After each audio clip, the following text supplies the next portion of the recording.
Welcome to omni academy. तो आज से ओमनी एकेडमी जो है यूट्यूब के ऊपर क्विज सेशन स्टार्ट कर रही है। ठीक है। क्विज सेशन का ये फायदा है कि हम रोजाना 10 एमसीक्यूज की एक वीडियो अपलोड करेंगे, ताकि जिन स्टूडेंट्स ने लेक्चर्स लिए हैं उनके लिए एक टेस्ट हो सके। क्योंकि लॉन्ग टर्म मेमोरी में किसी भी चीज को स्टोर करने के लिए ना, उसे एक दफा पढ़ने के बाद उसको रिकॉल करना जरूरी होता है। तो रिकॉल कैसे होगा जब आप टेस्ट देंगे? तो आज का जो हमारा क्विज है, quiz number 1, chapter number 3 the cell से है। और हम इसे अब स्टार्ट करते हैं।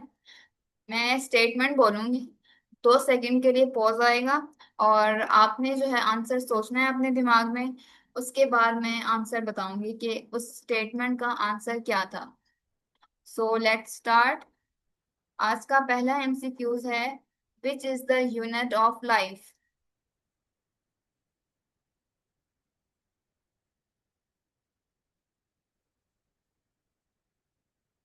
आंसर है सेल। ये हमने पहले लेक्चर में अपने डिस्कस किया था कि cell is the unit of life. Cell ही है जो जिंदगी बना रहा है। इसके बगैर जिंदगी नहीं वजूद में आ सकती थी। ठीक है। सेकंड स्टेटमेंट और एमसीक्यूज है हमारा, which is functional unit of life? Functional unit का मतलब है कि किस वजह से कोई भी जिंदा चीज काम कर रही है। ठीक है।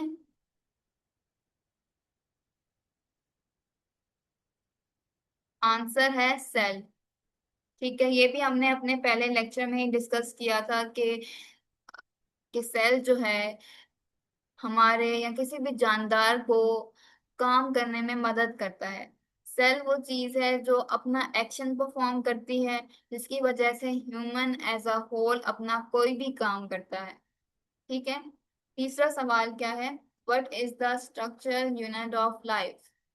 मतलब जिंदगी का जो स्ट्रक्चर है, जैसे ह्यूमन की एक खास बॉडी है और एनिमल्स की एक खास बॉडी है, तो वो बॉडी की जो अपीयरेंस है वो किस चीज ने बनाई है?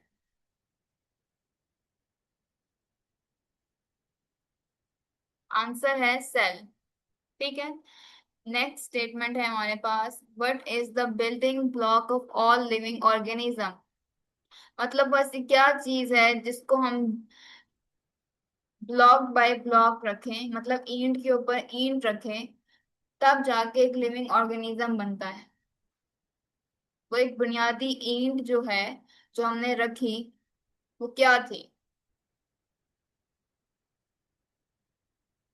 आंसर अगेन सेल है। ठीक है। Cells that can be seen with naked eye are, ये सबसे इंपॉर्टेंट एमसीक्यूज है।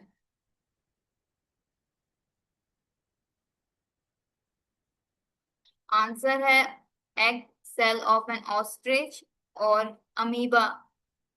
ठीक है, ये हमने अपने पहले लेक्चर में ही डिस्कस किया था कि सारे के सारे सेल हम आंखों से नहीं देख सकते, लेकिन कुछ सेल ऐसे थे, 2 तरह के सेल जो हम अपनी आंखों से देख सकते हैं। तो वो 2 सेल थे, egg cell of an ostrich, यानी कि ऑस्ट्रिच का जो अंडा है वो हम अपनी आंखों से देख सकते हैं। दूसरा हमारा जो है अमीबा। अमीबा का जो सेल है हम अपनी आंखों से देख सकते हैं। मतलब जो ऑस्ट्रिच का एग है ना, वो जिस सेल से बना हुआ है उस सेल को हम देख सकते हैं। मतलब वो इतना बड़ा सेल है, उस एग को बनाने में जितने भी सेल लगे वो इतने बड़े बड़े हैं कि हम अपनी आंखों से उन सेल्स को देख सकते हैं।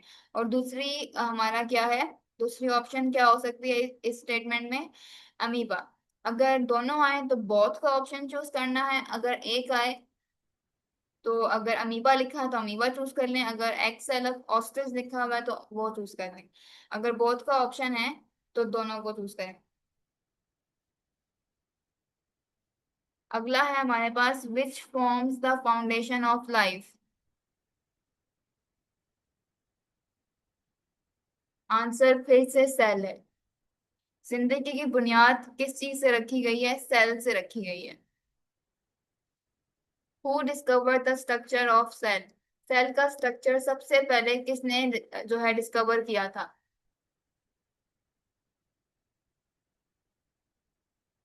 रॉबर्ट हुक ने डिस्कवर किया था। ठीक है, Robert Hooke is the answer for this MCQs.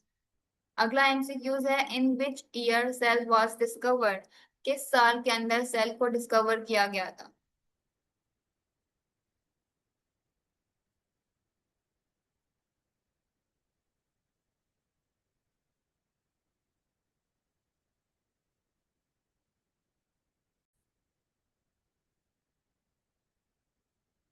1665 जो है आंसर है हमारा इस एमसीक्यूज का।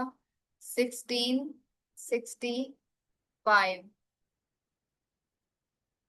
ठीक है, अगला एमसीक्यूज है, what was the location of first cell discovered और found?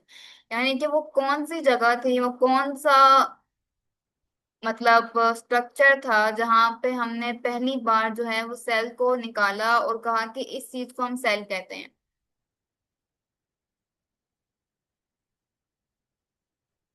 Answer is slice of a cork. Cork के अंदर जो है हमने पहली बार जो है वो सेल को देखा था। कॉर्क क्या है? प्लांट का एक हिस्सा होता है। वहां पे जो है रॉबर्ट हुक ने 1665 में पहली बार उसने जब उस कॉर्क को खोला तो उसने देखा कि उसके अंदर कुछ स्ट्रक्चर्स पड़े हुए हैं, उसने उन स्ट्रक्चर्स को सेल कहा। ठीक है, अगली स्टेटमेंट है, what was the shape of first cell discovered? यानी कि शेप क्या थी उस सेल की जो पहली बार हमने कहा कि ये सेल है?